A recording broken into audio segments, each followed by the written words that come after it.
আসসালামু আলাইকুম। আশা করি সবাই ভালো আছেন।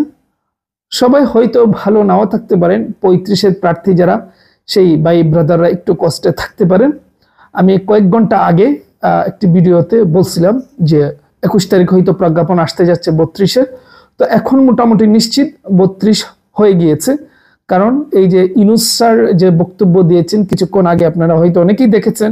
ওখানে উনি উল্লেখ করেছেন যে চাকরির বয়স 32 করা হয়েছে, সুতরাং প্রজ্ঞাপন যে কোনো দিন চলে আসবে।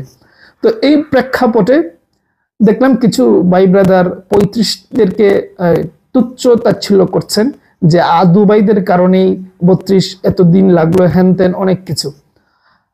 ভাই কথা হচ্ছে, প্রথম কথা হচ্ছে আপনিও কিছুদিন পর আদু ভাই হবেন, নিশ্চিত থাকেন, নাম্বার 1।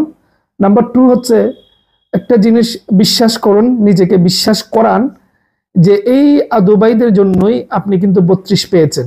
আপনার হয়তো মিলে যায়, স্বার্থে পড়ে যায়, সেই জন্য 32 আপনার হয়ে গিয়েছে।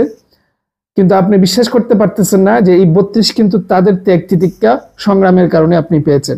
সুতরাং এই কৃতজ্ঞতা বোধ আপনাদের মনে থাকা উচিত। এইভাবে কেউ কাউকে কটাক্ষ করবেন না, এদের কারণে কিন্তু আপনি 32 পেয়েছেন। ঠিক আছে, এই হলো কথা। দ্বিতীয় কথা হচ্ছে সুবিধা অসুবিধার বিষয়। 32 যারা পেয়েছেন ডেফিনেটলি সুবিধা তো অবশ্যই পেয়েছেন, কিন্তু আমি এইটুকু নিশ্চিত করতে পারি কিছুদিন পরেই দেখবেন আপনার 32 চলে গিয়েছে। মানে চাকরির বয়সটা এরকমই দেখতে দেখতে চলে যায় আজকে। কারণ আপনি কিন্তু দীর্ঘ 5 বছর 6 বছর পেয়েছিলেন, কিছুই করতে পারেন নাই। এই সময়টাও দেখবেন দেখতে দেখতেই চলে যাবে। হ্যাঁ, এটা খুব একটা যে আপনার হয়ে যাবে তা নয়। যারা খুব সিরিয়াস তাদের তো ডেফিনেটলি একটা কাজে আসবে, কিন্তু প্রতিযোগিতাও বেড়ে যাবে, পড়াশোনার মাত্রাটাও বেড়ে যাবে। আপনি যদি নিজেকে পরিবর্তন না করতে পারেন এই 32-এ কোনো কাজে আসবে না। 35-এর ভাইদেরকে আমার শুধু কথার জন্য বলছি না। আপনি দেখেন ভাই, আজকে এই সময় এই দুনিয়ায়, এই সময়ের দুনিয়ায় মানুষ জব করে এমন কি করে ফেলে। আপনি জবই করতে হবে এমন তো কোনো কথা নেই। পৃথিবীতে অসংখ্য অপশন রয়েছে, অসংখ্য রে ভাই। ব্যবসা বাণিজ্য, বিদেশ, মানে কত কিছু করে জব করে বরং লিমিটেড ইনকামের ভিতরে নিজেকে মানে আবদ্ধ রাখতে হয়।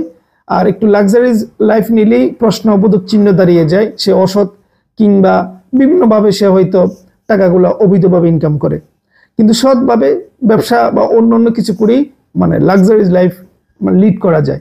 সুতরাং 35-এর হতাশ হওয়ার কিছু নাই। জীবনে জব কিছু না ভাই, এটা আমি কথার জন্য বলছি না, বাস্তব। বাস্তবিক জবের ছাড়াও পৃথিবীটা অনেক বড়। দেখেন, জব করে অসংখ্য মানুষের বিয়ে সাথে আরো অনেক কিছু ত্যাগ করেছেন, কি পেলেন? সুতরাং জবটাই সব নয়। আপনি অন্য দুনিয়ার জন্য হয়তো আল্লাহ আপনাকে রিজিক রেখেছে, এর থেকে উত্তম প্রতিদান হয়তো সেই জায়গায় আপনাকে দিবে, নিশ্চিত এটা বিশ্বাস করেন। আর মুসলমান হন আর হিন্দু হন, এটা বিশ্বাস করতেই হবে ভাই। আপনার রিজিক, উত্তম রিজিক অন্য জায়গায়, এখানে নয়। আর যাদের এখানে হবে তাদের তো উত্তম রিজিক ধরে নিতে হবে, এটাই আমার জন্য রিজিক ছিল। ঠিক আছে, এটা বিশ্বাস করতে শিখুন। প্রতিযোগিতা অনেক বেড়ে যাবে, পড়াশোনা করতে হবে, এর বাইরে আর কিছু নাই। কিছু নাই, শুধু পড়াশোনা। মানে লাভ লস, সুবিধা অসুবিধা এগুলার হিসেব করে কোনো কাজে আসবে না। কাজে একটি আসবে যদি পড়েন, আর না হয় 32-35 সবই এক। ঠিক আছে, তো এটাই 32 কনফার্ম। এই হলো বিষয়।